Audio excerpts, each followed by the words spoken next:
Stress, pressure எல்லாம் எதுக்கு குடுக்குறோம்? காலைல எந்திரிச்சு சீட்டுக்கு வந்து உட்காந்து அவன் கவலைய நெனச்சுட்டு, கண்ணீர் வடிச்சுட்டு, தொடச்சிட்டு போணும்னு சொல்லி தான் இவ்வளோ பிரச்சனைய குடுக்குறோம்.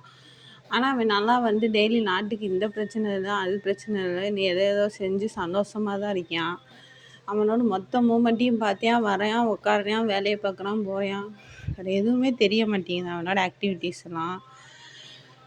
அவனுக்கு யார் ஐடியா குடுக்குறாங்க? என்ன செய்றாங்க? எப்படி நடக்குது? எதுவுமே தெரியல. அதுக்கு தான் நம்ம திரிஷாவ வச்சு ஏதாச்சும் தெரிஞ்சுக்கலான்னு பார்க்குறோம். ஏதாச்சும் ஒரு ஹிண்ட், ஒரு க்ளூ இதனால தான் இது நடக்குதுன்னு ஏதாச்சும் நம்ம பிடிச்சோம்னு வச்சுக்கோவேன், அவனுக்கு சந்தர்ப்பம் பார்த்து அவனை முடிச்சிடணும். ஆனால் எதுவும் தெரியாதனால தான் யோசிச்சுட்டு இருக்க மாதிரி இருக்கு. எங்கேயோ எஸ்கேப் ஆகிறான். எப்படியோ நம்ம போடுற ஸ்கெட்சிலேருந்து எங்கிட்டோ எஸ்கேப் ஆகி போகிறான். அது எப்படி எஸ்கேப் ஆகிற, எப்படி தப்பிக்கிறான்னு தான் தெரிய மாட்டேங்குது.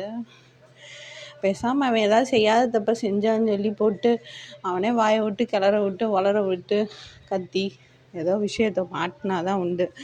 அட்வொகேட்டாலே சமாளிக்க முடியாத மாதிரி ஏதாவது தூண்டி விட்டால் தான் உண்டு. இல்லாட்டினாலாம் ஒன்றும் மயிரும் பண்ண முடியாது. அவனையெல்லாம் அவனாக வாயை விட்டோ, ஹீரோவாக தானே இருக்கான், அப்போ ஹீரோயிசம் பண்ணணும்னு சொல்லிட்டு பேசியான். அந்த மாதிரி ஏதாச்சும் ஒன்று டச் பண்ணுற மாதிரி அவன் பொண்டாட்டிகிட்ட உட்காந்து பேசினான்னா தான் அவனை எங்கே அடித்தா வலிக்கும், எப்படி பேசுவான், எப்படி யோசிப்பான், எல்லாத்தையும் கேட்டு அதுக்கேற்றாப்புல நம்ம காயை நகட்டணும்.